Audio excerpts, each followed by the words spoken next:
Hello and welcome to all of our Gold viewers from around the world. I'm Kristen Schwartz, licensed midwife and MC here at Gold Learning and Gold Lactation. And today I'm chatting with Gretchen Becker about her upcoming presentation here at Gold. Welcome, Gretchen. Yes, Good to have you thank back. you. Thank you so much. Great to be here. Back by popular demand. So it's wonderful to have you back here. And this time you are, of course, part of the GOLD Lactation Online Conference of 2023. That's just around the corner. It's coming up really quickly here next month, right? Yes, yes. How is it already spring? But we'll I know. take it. I can't even imagine. Last time we spoke, it's been a little while. You know, Yeah, you were with us last year, of course, but yes, yeah, and here we are again. yes. Love it. Wow. So, Gretchen, first of all, let me ask you this: where in the world are you? I am in Madison, Wisconsin in the United States. Beautiful. Do you see any? Is it still very cold? We have Oh, March, what is it, 9th today? yes. We have like our in between spring and winter season here. Yeah. So it's like it's been 40 degrees and we're supposed to get a snowstorm tonight. Oh So, no, stay warm, it's stay safe there with that snowstorm coming. yeah. So yeah, Gretchen, tell us a little bit about your professional journey now. You've had many roles, you've been in this field for a little bit.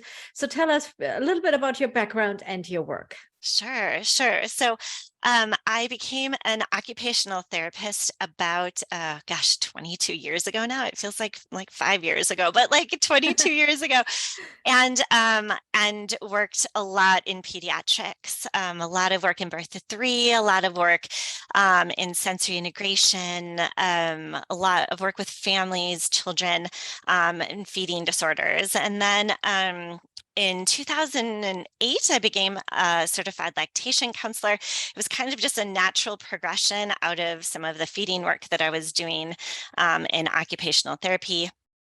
And then in 2015, I took a year-long capstone program here at the University of Wisconsin-Madison in infant and early childhood family mental health, and was hooked and realized that it was a piece of my practice that I was missing, and I just wanted to learn more. So I went back to school, got my graduate degree, and became a licensed professional counselor, and then became an infant mental health therapist. And after that, and here I am. So yeah, a lot of work in a lot of different settings, and just fueled by my passion just for Yeah. learning and going outside of my comfort zone. Absolutely. Going outside your comfort zone and also putting all these pieces, puzzle pieces together. You know how Yeah. when you're an occupational therapist, so you're sort of like, oh, I need to want to be an IBCLC because of the feeding aspect of the Yes. whole, and then the mental health aspect. So it's like, it's beautiful how you have all integrated all that into your practice, and Yeah. you're able to work with your families in such beautiful ways and holistic ways as well, Yes. because you integrate not only the body but also the mind and Mhm. and the mental health aspect as well. It's absolutely fabulous. Yeah. It's It's wonderful. awesome because they all work together. And so like it's, when you're looking at one piece, even if it's lactation and you're watching the baby, and then you take a step back, and then you wonder about what the baby is experiencing, what the parents are experiencing. It just, you watch that dance play out together. It's just it's such an honor for me to be able to do that with families, and I just want to keep learning more. So, um, yeah, I love So you it. feel like you're not done yet. Oh no, no, no, no. And I can truly hear the passion in your voice there. You know, you're really, really passionate about this topic, and learning the most, and serving the families you are serving the best you can. Now let's also talk about the presentation here, and it's one of my passions too as a midwife. Your presentation is titled "Beyond the Rooting Reflex: The Role of Primitive Reflexes in Lactation." How Yes. fantastic is that? So, oh my gosh, there's so much to unpack, and we only have an hour with you. I know. But it's going to be a lot of fun. And yeah, Yeah. reflexes are so important. I think, correct me if I'm wrong, but I feel like in recent years, we're putting a much bigger emphasis on the primitive reflexes. It's something like yeah, we know, and especially, you know, in a newborn exam, we check for the reflexes and all that. Mhm. But then we kind of put it a little bit aside and now get on with the life.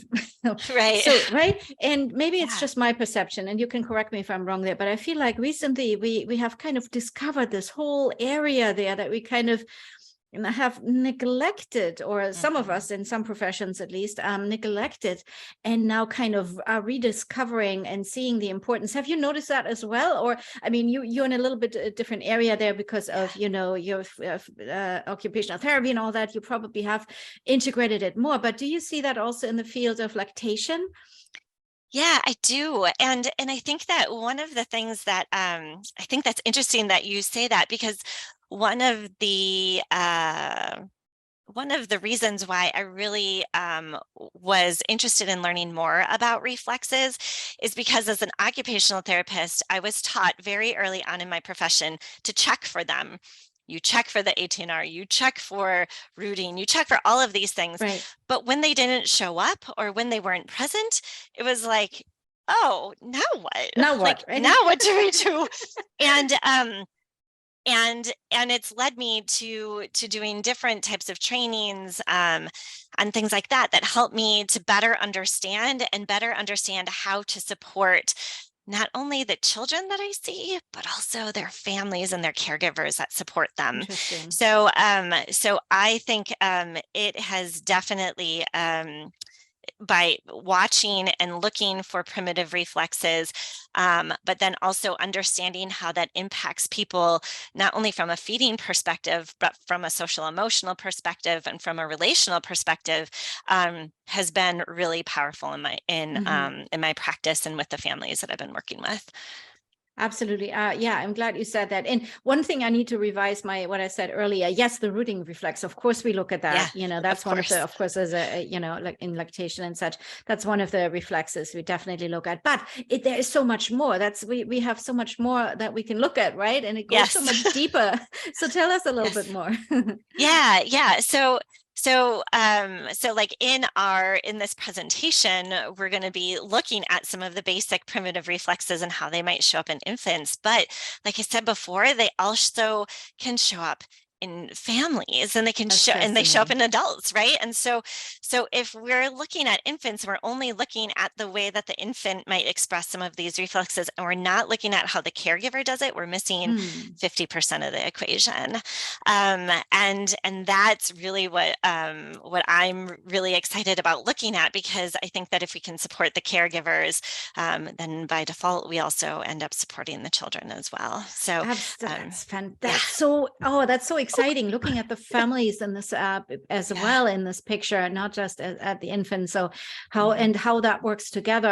I'm totally fascinated right now. I can't wait for this. Me too. Oh, it's gonna be great. Yeah. Yeah, as I mentioned, your presentation is part of the GOLD Lactation Online Conference, and I do believe your presentation will be live on April 12th, depending on Mhm. obviously where in the world everybody is, what time Yes. zone they're in, right? Before I let you go, Gretchen, Mhm. any final words of wisdom here when it comes to those to the topic that you feel like you want to share before you go? Yeah, I think that this topic it's so important, and if we're looking at a parent's and a child's ability to be able to navigate lactation together, to navigate feeding together, it's my hope is that what this presentation does is it kind of opens up different doors for you in terms of what you might think about in supporting the relationship of the family, as well as all those other components of feeding that we might traditionally look at through just a slightly different lens.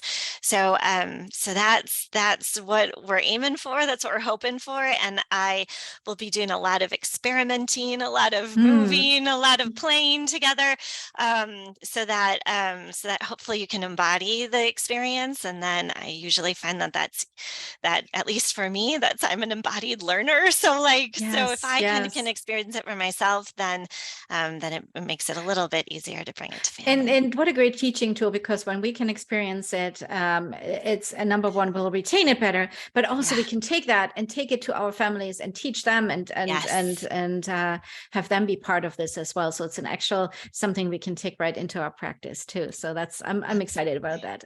Absolutely. Absolutely. Well, Gretchen, thank you so much for spending time here with me today, talking about the wonderful work you're doing and also about, of course, your presentation here at GOLD. Thank you. And now some information for our viewers. If you would like to have more information on this presentation beyond the rooting reflex, the role of primitive reflexes in lactation, and all the other wonderful topics of the GOLD Lactation Online Conference, we invite you to go to goldlactation.com for more information. And don't forget, we get started here April 3rd with an open access, totally free of charge keynote presentation to kick off this fantastic conference. So I hope you'll sign up there. And we see you all at the conference. Bye-bye, everyone. Bye-bye.